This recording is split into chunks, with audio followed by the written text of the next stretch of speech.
In this episode, I'm going to show you how you can automate your business to generate more leads and sales without any extra work on your part. Hello there, my friend. Welcome back to another episode of the More Than Social podcast. If you've been hanging out with me all year, you already know this. But for those who are just jumping in for the very first time, let me quickly just introduce myself. My name is Lisa Ann. I am a digital marketing expert from Canada. I love building businesses online. I love going for adventures. And I am a new mom trying to figure out this whole how to run a business or being a mom type of thing. But hey, here I am. I'm still doing the do. I'm showing up for you because I love doing this. But like I said, in this episode, I want to show you how you can automate your business to get more leads and sales without doing any extra work. Now, by saying extra work, I'm not saying that you're not going to have to do any work at all. Although, yes, some people will tell you that you can just click a button in the online world and you're going to be rich overnight. I am never going to make you have those unrealistic expectations. We have to work, but once it's set up, that's when you'll truly experience the power of automation. It really comes down to using the right tools and the strategies that will take a lot of the burden off of your plate so that you actually have more time to focus on what's important in your life. So whether that is growing your business, training employees, building new programs, or even just being a new mom, or going on a trip somewhere, however you want to use your time, once things are actually set up and running, that's completely up to you. And yes, I'll show you exactly how it is done, okay?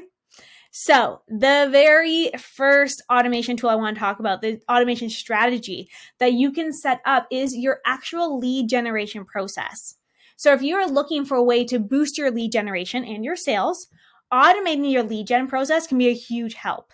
To do this, you'll want to use something called a lead magnet.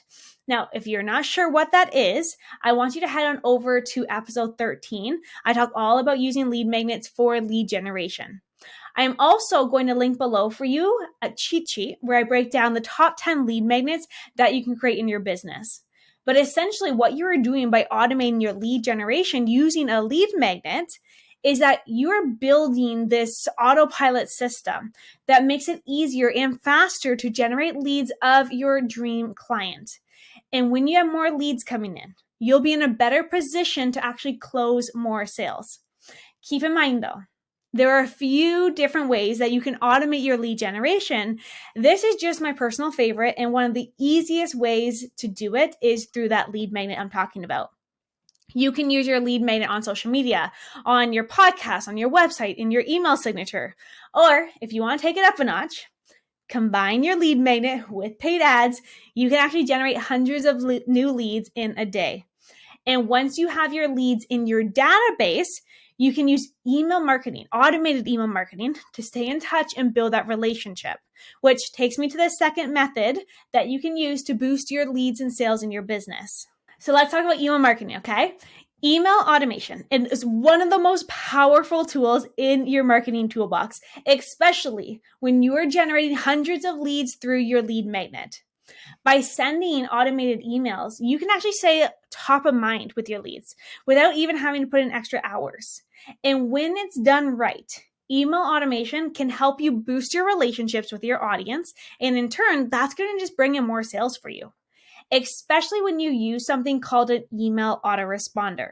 So an email autoresponder, write that down. I'll actually link a trial for you with the one that I use. It's called ActiveCampaign. That way you can start playing around with it, use the tips I'm about to give you, and really start to see how powerful this can be for your business. When you are in there diving in and playing, I want to give you 5 quick steps to follow for your email marketing, okay? So first of all, you'll always want to segment your list into different groups of people.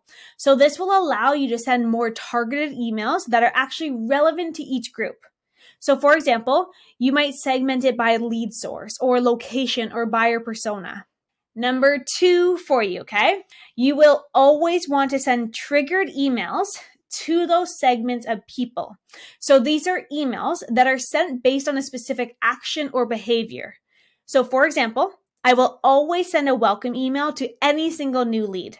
Or if you're selling things online, let's say with an online store, you can send emails to those who add items to their cart but don't purchase them. Or another good one that a lot of my mortgage agents clients use is on the maturity date or the anniversary date of their closing.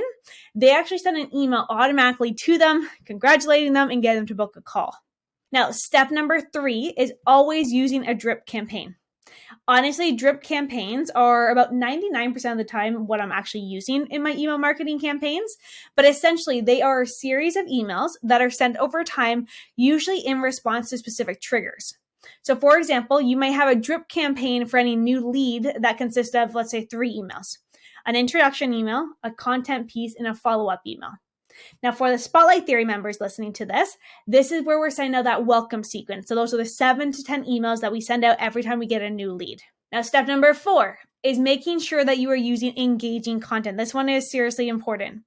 Email automation is only effective if your emails are engaging and actually relevant to your audience. So really, this comes down to just understanding who you're talking to and what conversation you can have with them specifically.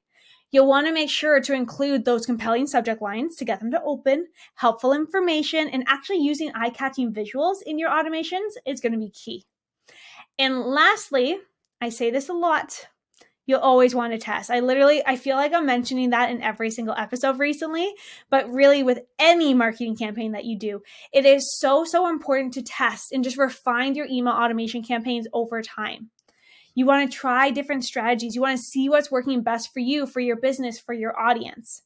Now, with some trial and error, you'll be able to create these high-performing email automation campaigns that will help you boost your lead generation and really help you boost those sales numbers coming in. But remember, to grow your email list, you got to start with lead generation, aka your lead magnet. Now, once you get through with your email automation, the next aspect that you can automate in your business to really help with leads and sales is your social media posts. I know you understand the importance of social media for promoting your products, your services, building that brand. But between actually running your business and keeping up with your personal life, social media sometimes can just be difficult to actually find the time to post regularly on social media. Fortunately, there are a number of tools that you can use to help you automate your social media posts, which is going to make it easier to stay active on your channels and boost your lead generation and sales if you're talking about that lead magnet, but also give you more time to focus on lead generation and sales. The easiest option is using a social media schedule like Later.com, Post Planner, or Creator Studio, which will actually automatically post your feed posts, your reels, your videos on Instagram, Facebook, TikTok, LinkedIn, you name it. There are definitely going to be pros and cons of doing this. If you have time to manually post, I would always choose that over automating it. But honestly, for me personally, I don't have the time for that, nor do I actually want to live on social media. So this is the best option for me. Now, at this point, I just want to share with you what I do personally. And then you can decide if you have time for it, or if you want to post manually, or if you want to automate it. Regardless, though, if you are automating your posting schedule, so it's posting for you, even if you're online or not, I want you to remember that it is so important to make sure that you're still manually engaging with people on social media. Okay, so meaning that you're commenting back to people. If someone leaves a comment on your post, make sure to comment back. You want to like other people's content. You want to engage with people's stories, with their polls, especially those people who are your dream clients. With engagement, you could spend just 5 minutes doing this every single day versus living on the platforms if you automate your postings. And honestly, that's what I do. I automate it because I don't have time for it. And again, like I said, I don't want to do it either. Now, the last one to automate is your actual follow-up process. So whether it's following up with a prospect after a meeting or staying in touch with a client after they purchase, your follow-up can actually be the key to generating more leads and sales. Now, obviously, manually following up with each individual, that can be super time-consuming and really usually falls to the bottom of your to-do list. Now, luckily, there are ways to automate your follow-up process so that you can just focus on other aspects of your business, whether that's working in your business or on, doesn't matter. There are a number of CRMs and marketing automation platforms that you can use to help automate that follow-up process. So I actually use the same platform for this as I do with my email marketing, which remember, I've linked that down below for you to give you that free trial. Now, some platforms, they'll allow you to set up automatic emails that go out after a certain period of time, while others allow you to automate your entire sales pipeline. What I use, it actually does both. So this honestly is such a good way for you to actually just free up your time. So like I said, you can focus on other aspects of your business. Now, on top of using the automation tools, there are some simple steps that you want to streamline for your automatic process if you're using this for follow-up, okay? For example, you always want to make sure that you have everyone's information before you actually start that follow-up process. So that's their contact information. You want to have background information on that lead, any notes that you've taken from your interaction to that conversation. You should also create a template for your follow-up so that you never have to start from scratch each time. By taking some time just to prepare yourself in advance, you can make sure that your follow-up are more efficient and effective. Now, you can also boost your lead generation and your sales by automating this follow-up process. So taking that system that you just built, the templates, and putting it into a system inside of your ActiveCampaign or your email autoresponder. Plus, investing that little time up front, this is going to just save you so much time down the road and just help you close more deals. Honestly, it is so powerful when you start to automate things. Now, if right now you're not sure where to actually start, it really just comes down to your goals. So if you're looking for more leads, then let's start there with a lead generation. Are you living in your inbox right now and you're sending the same email over and over and over again? Let's start there. Regardless, the 4 main aspects that I suggest that you automate to get more leads and sales without really doing any extra work, again, meaning after you've set this all up, is to automate your lead generation. So the lead generation process that you can do with a lead magnet. Automate your email marketing, so it's automatically building that relationship. Automating your social media posts and automatically following up with people. You can follow that order or pick and choose where to start. It doesn't matter. Regardless, I hope you found these tips helpful, and I hope you can see how they can help you boost that lead generation and the sales in your business. Now, if you do want more details on how you can automate your marketing, make sure to subscribe to my channel. That way you are always notified when I launch a new episode that is really just covering all aspects of digital marketing and all the automation techniques that you need to know. But regardless, thanks so much for being here and hanging out with me. It has been a blast today. I appreciate it. I'll see you next week. Bye for now.